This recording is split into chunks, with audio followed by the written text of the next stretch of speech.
Good morning. I am Anil Agarwal, former Chief Manager, Punjab National Bank. So there is a confirmation of golden period for Indian banking industry, more especially public sector banks. Right from the beginning of the year, I am used to say that the golden phase of banking is round the corner. It is about to come. And it will be a cheerful news for job seekers in banking industry. Now this is second quarterly results are already before us. And in this quarter also, all public sector banks have shown profits. It is a remarkable achievement. This is third consecutive quarter when all the banks are in profit.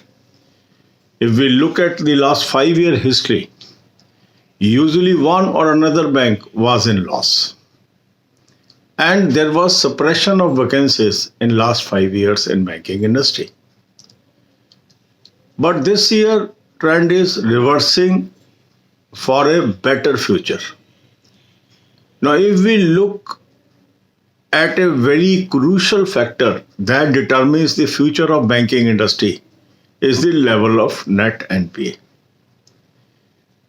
The banking industry was struggling very hard to achieve net NPA level of 3% or below. And this quarterly result has shown that some banks have even gone below 1% net NPA. Low net NPA means the future profitability is assured. The bad debts are almost provided. And that is a good story for profit trajectory of all the banks. Now let's summarize the position based on quarterly result. Now there are two banks where net NPA is below 1%. State Bank of India and Bank of Maharashtra. So their future profitability is very, very bright.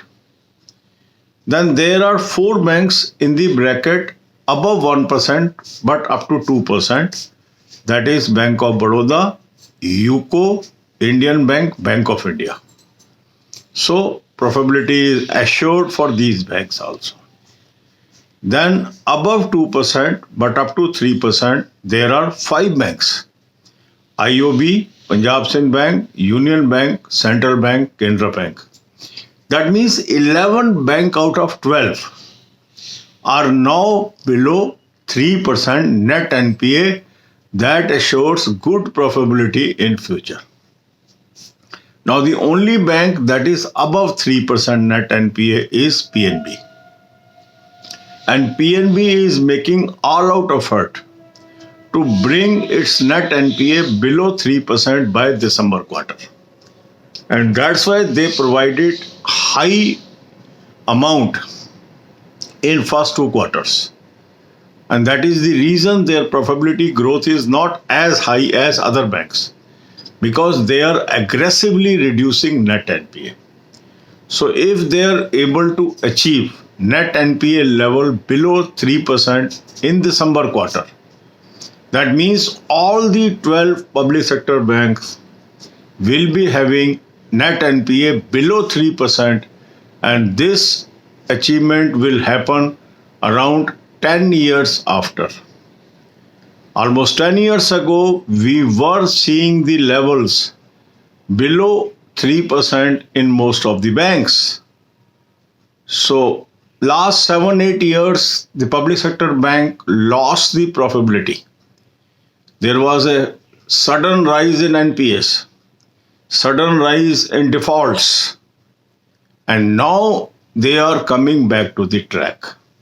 And the moment profitability improves, the moment affordability improves, this will definitely reflect into higher level of recruitments. Because every bank is suffering from shortage of staff. The suppression in staff recruitment was on account of pressure on profitability. With the rise in profitability, we should expect golden phase of recruitment in banking industry. And I am expecting that this year ultimate vacancies for IBPS PO and IBPS clerk will be 4 to 5 year high. So good news for every banking aspirant, those are appearing for the examinations or appeared for the examination. They should focus well on forthcoming exams. God bless you all. अब यही बातें हम हिंदी में करेंगे. आखिरी public sector bank 12वें public sector bank के result भी घोषित हो गए. अब इसके बाद क्या सिनेरियो इमर्ज हुआ? एक सिनेरियो इमर्ज हुआ है कि गोल्डन फेस बैंकिंग का स्टार्ट हो गया है और इंटैक्ट हो गया. और इस क्वार्टर के रिजल्ट ने ये एक छाप बना दी है कि आने वाला वक्त बैंकिंग इंडस्ट्री के लिए सुनहरा वक्त है. 3 क्वार्टर में लगातार ऐसा हुआ है कि सभी पब्लिक सेक्टर बैंक प्रॉफिट में है.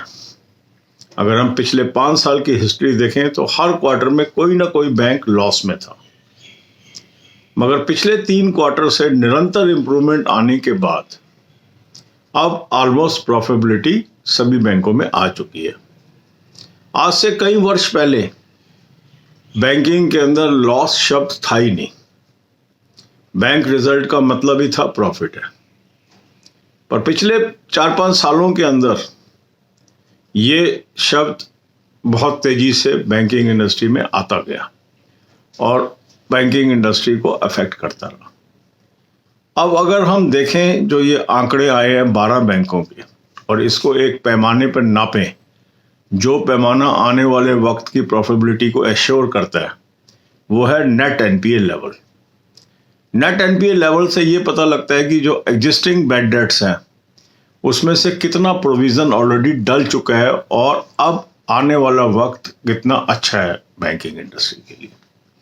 तो यदि हम इस आंकड़ों को देखें तो 1% से कम नेट एनपीए वाले 2 बैंक हैं, state bank and bank of Maharashtra. तो इनकी फ्यूचर प्रॉफिटेबिलिटी एश्योर्ड है. इसके बाद 1% से अधिक और 2% तक कैटेगरी में 4 बैंक आ रहे हैं, bank of Baroda, UCO bank, Indian bank, bank of India. फिर 2% से अधिक और 3% तक नेट एनपीए वाले बैंक आ रहे हैं, IOB, Punjab Sindh bank, union bank, central bank and Canara bank. तो इस तरीके से 11 बैंक ऐसे हैं जिनका नेट एनपीए 3% से नीचे आ गया. और जब नेट एनपीए 3% से कम होता है तो ये एक बहुत अच्छा साइन होता है फ्यूचर प्रॉफिटेबिलिटी के लिए. और सभी बैंकों का ध्येय होता है कि हमें 3% से नीचे लेके जाना है नेट एनपीए. ये बहुत वर्षों के बाद अचीव हुआ है कि 12 में से 11 बैंक ने ये लक्ष्य प्राप्त कर लिया. आज से काफी वर्ष पहले ऐसा हुआ करता था, पर बहुत वर्षों से एनपीए के बढ़ने के कारण, खासकर पिछले 7-8 सालों में इसके बढ़ने के कारण ये जो यूएसपी थी ये खो गई थी. अब दोबारा वापस आ गई. अब केवल एक बैंक पीएनबी 3% से ऊपर नेट एनपीए पे है और उस बैंक का भी लक्ष्य है कि दिसंबर क्वार्टर में नेट एनपीए को 3% से नीचे लाना है. इसके लिए जहां वो बैंक रिकवरीज पे फोकस कर रहा है, साथ ही साथ एग्रेसिव प्रोविजनिंग डाल के नेट एनपीए को घटा रहा है. और इसीलिए देखेंगे कि इस क्वार्टर में पीएनबी ही एक ऐसा बैंक है जिसके प्रॉफिटेबिलिटी में उतना इजाफा नहीं हुआ जितना और बैंकों में हुआ है. उसका कारण है higher provision. Operating profit PNB का भी बहुत अच्छा है, मगर बैंक डेलिब्रेट अटेम्प्ट कर रहा है नेट एनपीए को घटाने का, तो बहुत अधिक अमाउंट प्रोविजन में डाल रहा है, जो एक अच्छा साइन है. क्योंकि अगर नेट एनपीए 3% से नीचे आ जाता है तो आने वाले वक्त के अंदर बैंकों की प्रॉफिटेबिलिटी एक्सीलेंट होगी और एक गोल्डन फेज के अंदर इंटर कर गई है. अब इसका फायदा अनएम्प्लॉयड यूथ को क्या होगा? जो लोग बैंकिंग में नौकरी की तरफ देख रहे हैं उनको क्या होगा? ये प्रश्न है सबके सामने. बैंकिंग इंडस्ट्री में ऑलरेडी स्टाफ शॉर्टेज है. बैंकिंग इंडस्ट्री में बहुत सारे लोगों को नौकरी दी जा सकती है, पर क्योंकि प्रॉफिटेबिलिटी अंडर प्रेशर थी पिछले 5 सालों के अंदर, तो सभी बैंक्स ने रिक्रूटमेंट पे अंकुश लगाया हुआ था. और आप देखेंगे कि पिछले कुछ वर्षों में जो नंबर ऑफ रिक्रूटमेंट्स हुई है वो काफ़ी कम थी अगर 5 वर्ष पहले से आंकड़े देखे जाएं या 2014 तक के आंकड़े देखे जाएं तो और भी कम है। अब ये संख्या आने वाले वक्त में बढ़ सकती है क्योंकि बैंकों की प्रॉफिटेबिलिटी इंप्रूव हो गई है, उनकी अफोर्डेबिलिटी इंप्रूव हो गई है, बिजनेस मॉडल रॉबस्ट हो गया है। अब ऐसा देखने में आएगा कि इस साल जो रिक्रूटमेंट खत्म होगी आईबीपीएस पीओ और आईबीपीएस क्लर्क, उसकी ultimate vacancy multi year high होंगी।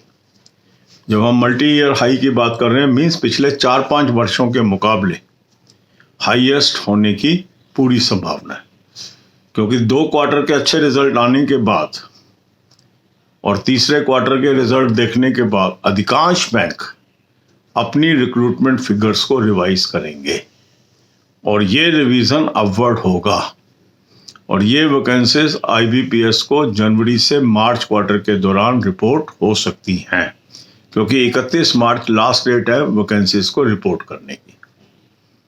तो ये गोल्डन फेज में आप एंटर कर रहे हैं। जो लोग बैंकिंग एग्जाम्स दे रहे हैं वो पूरी शिद्दत के साथ लगे रहें, आपके लिए बहुत अच्छा मौका है ये नौकरी पाने का। God bless you all.